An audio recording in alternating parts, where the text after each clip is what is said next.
Week one didn't look too good for the Gators, but here it is already week two. And next up, Kentucky. This is Gators Breakdown, part of SEC Breakdown. Yeah, folks, it was not a pretty look for the Gators, but you know what? They got another game coming up, so get that turnaround pretty quick there. And this week, got joining me, a longtime Twitter friend here. So now we're just kind of try this thing out for a little while and see what we get. But Joey V, host of Inside the Huddle, Sports Radio, 1560 in Melbourne, Florida. And Joey, how you doing tonight, man? Pretty good, David. How about yourself? Good, man. Just ready to talk some Gator football. It's the season started not on a high note, but I think we know these Gators are capable of a little bit more. Yeah. It was a tough watch, man, for 3 quarters. But you know, first game jitters, new quarterback. I'm glad YouTube didn't lie to us about Eddie P, huh? That is true. He seemed to be the. Yeah, it's kind of funny. I was joking with Mark Rogers earlier, and I was like, it's funny how it just bled over from the spring. He was the most exciting part of the spring, and ended up being the most exciting part of the first game. So yeah, but thank God that wasn't a lie. And I keep joking. There's gonna be one time at the end of the first half, McElwain's gonna let him kick one from about midfield. So It's coming. It I might think be, so. might be against Kentucky this Saturday. Might be, it might be, might be. Yeah, we'll get into Kentucky a little bit later, but I want to get Joey's thoughts on the struggle that Florida had a little bit with UMass. Joey, I kind of thought, going into this game, of course, they wanted Luke Del Rio to get a rapport with the receivers, and it looked, you could kind of tell right away, first play of the game, a bomb that was incomplete to Antonio Callaway, but 44 passes for Luke Del Rio. I think that kind of told me the coaches were looking it didn't matter what UMass did. Florida was going to do what they wanted to try and do, and I think that's where that 44 passing attempts came from. Absolutely. McElwain said that that's what they wanted to do, but I really actually don't believe that. I think, you're not humbly buying that, but yeah, it was about 60-40 pass to run. I believe if the offensive line was playing a little better, I think it would have been a little more heavily run. Um, I was very impressed with Jordan Scarlett, to be honest. He struggled to get on the field last year, struggled in pass protection. I know that was a big thing he needed to work on this offseason, and he did a really good job on Saturday night. I was really impressed with not just the holes he got through, but the holes he created for himself.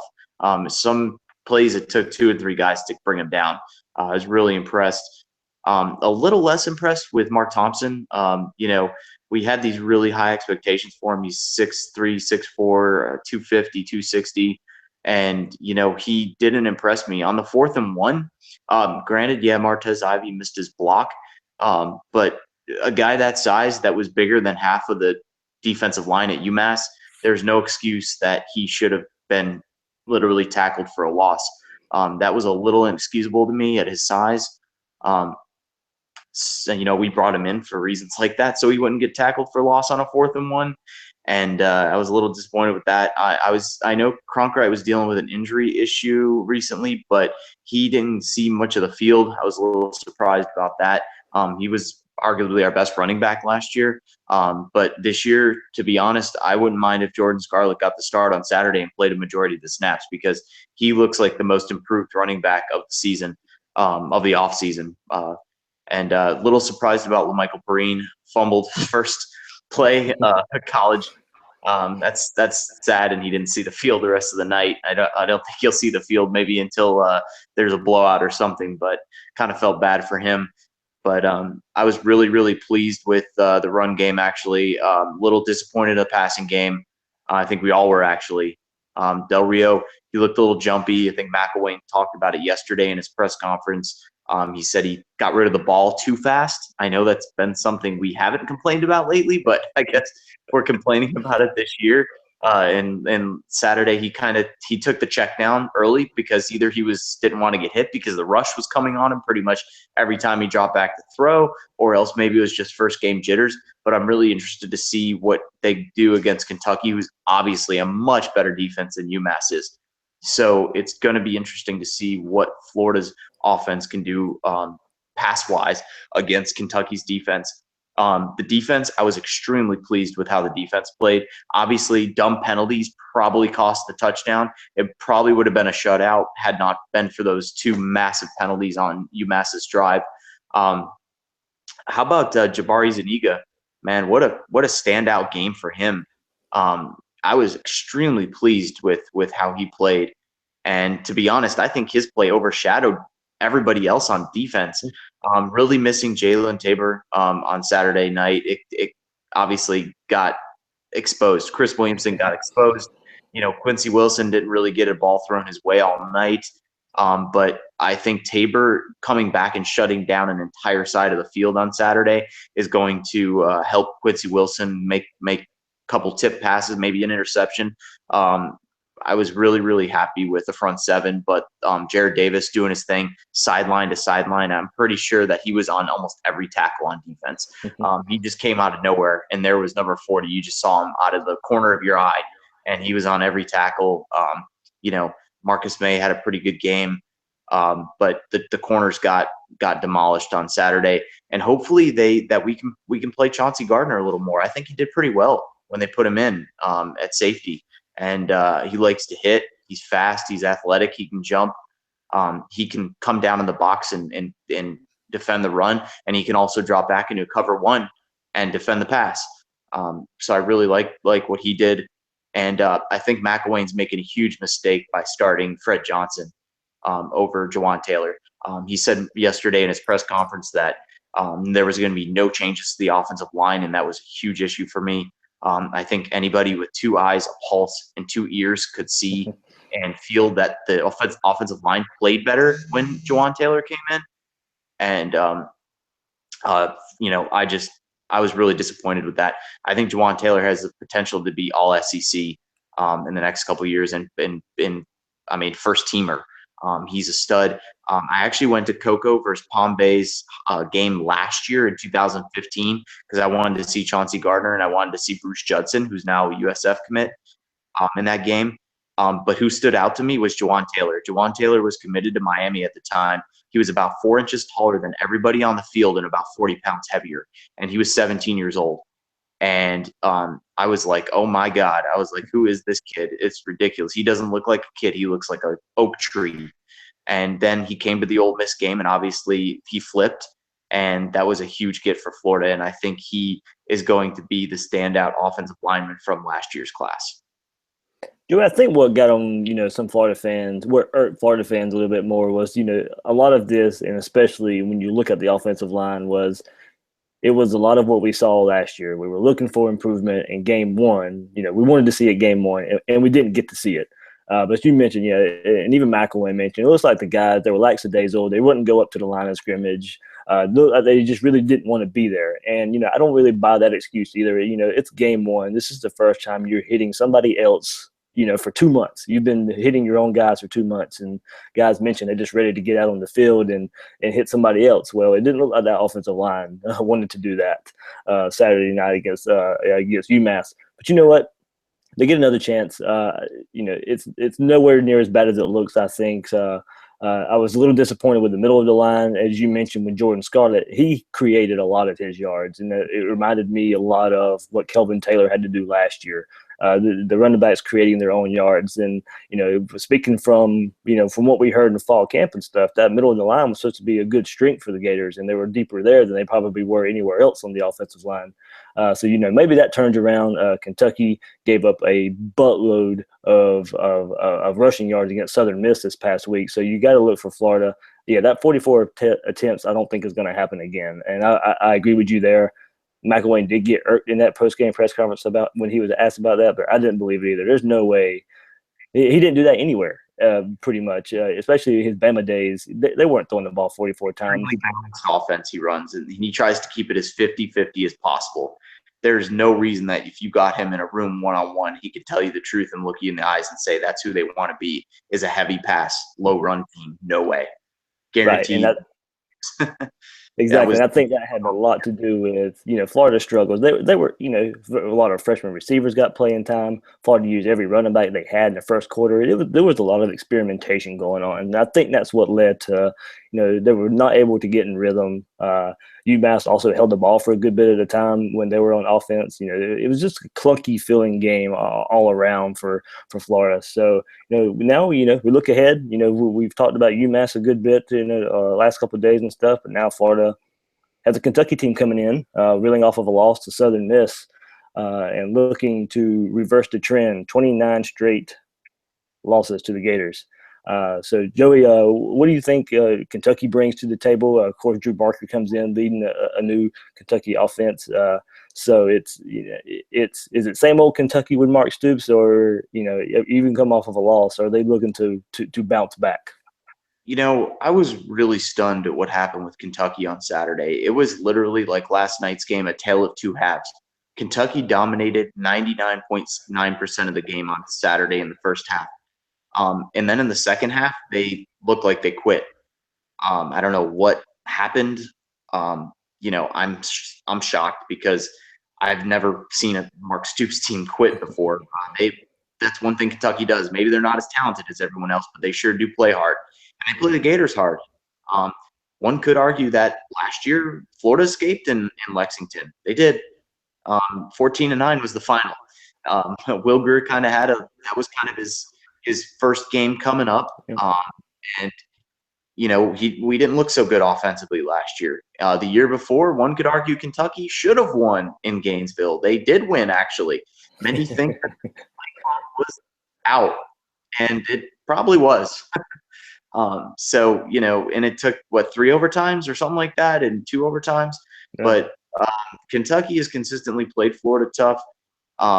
I think Kentucky is going to be more up for the game on Saturday. I think the embarrassment from this past Saturday is really eating at them.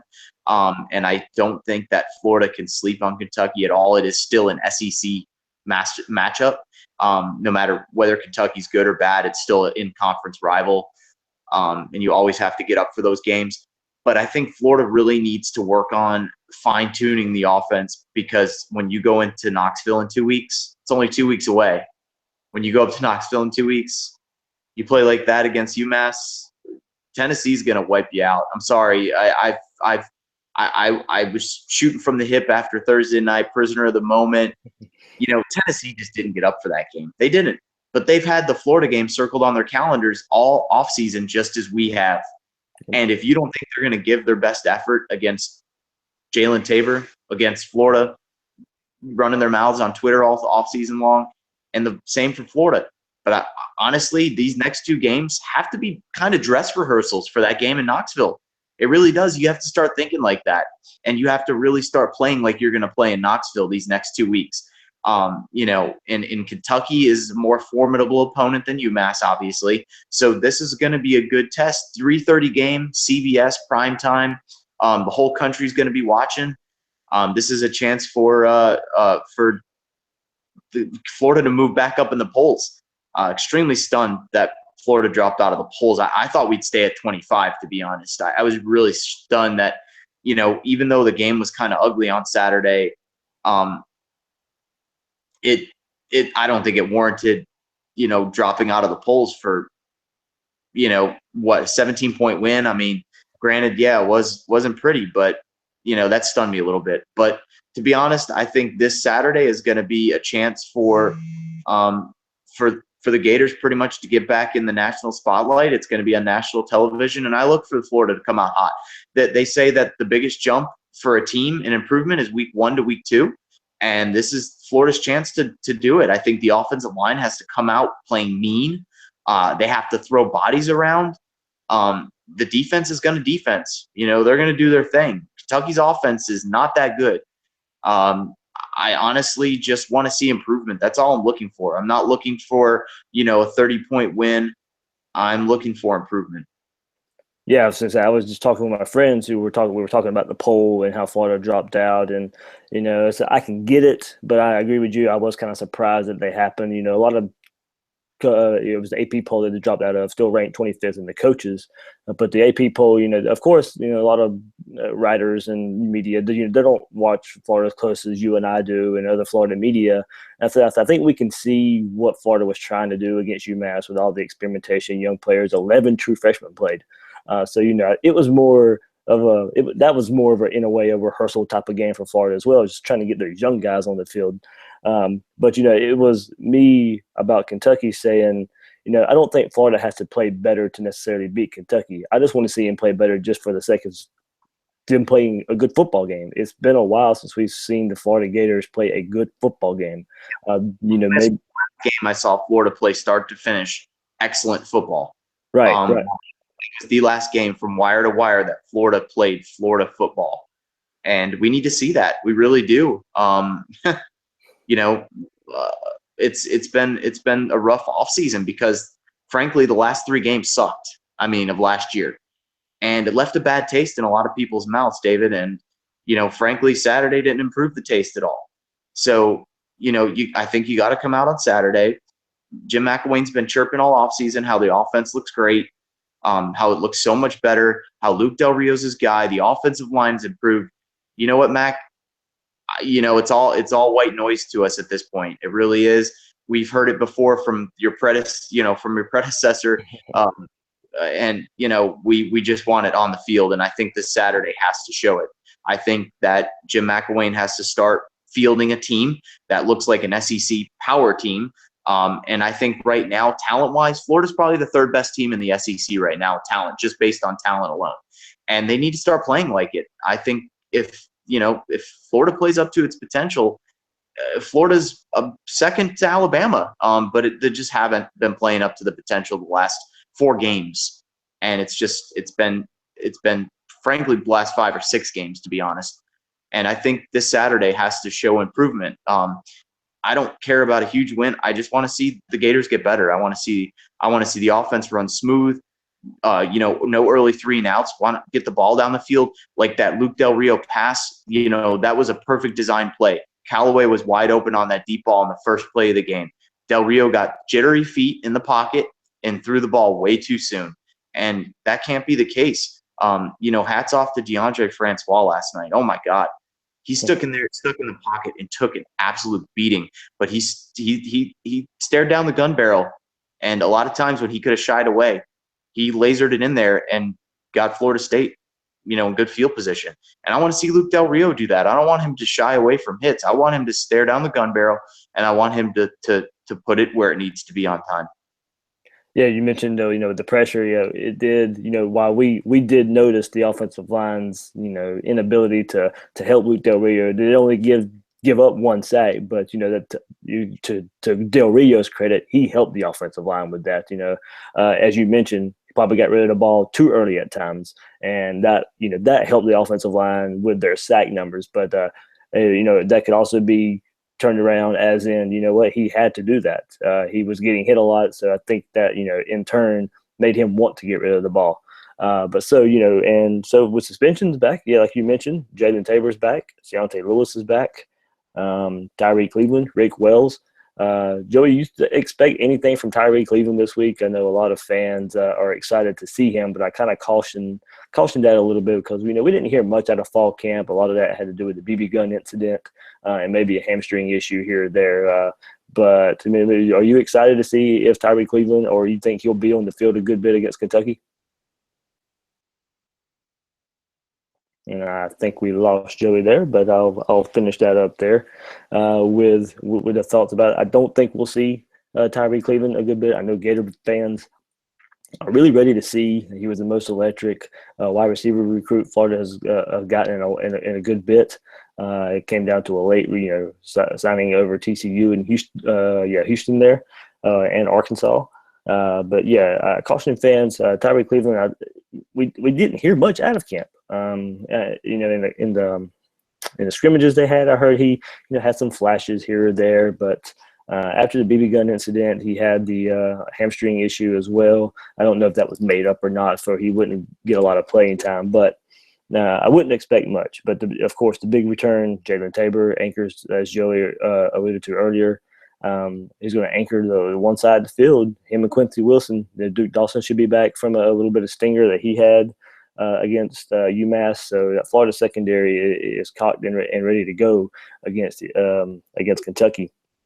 So yeah, that was Gator. This is Gators Breakdown. You can find us at on iTunes. We got a podcast there at secbreakdown.com. Everything's posted there as well.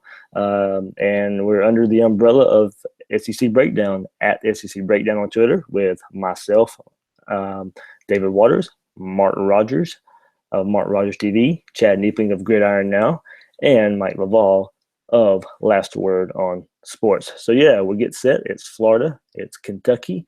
Kentucky's looking to end that streak of 29 straight wins that the Gators have over them. Look for Florida to come in, start running the ball a good bit, as Kentucky was not successful in stopping the run last week against Southern Miss. 3:30 in the Swamp. So look for the Gators offense to show up a little bit different, a little smoother game plan, and I think a big run heavy game plan for the Gators. So I'm David Waters for Joey V, who joined me earlier, and this has been Gators Breakdown.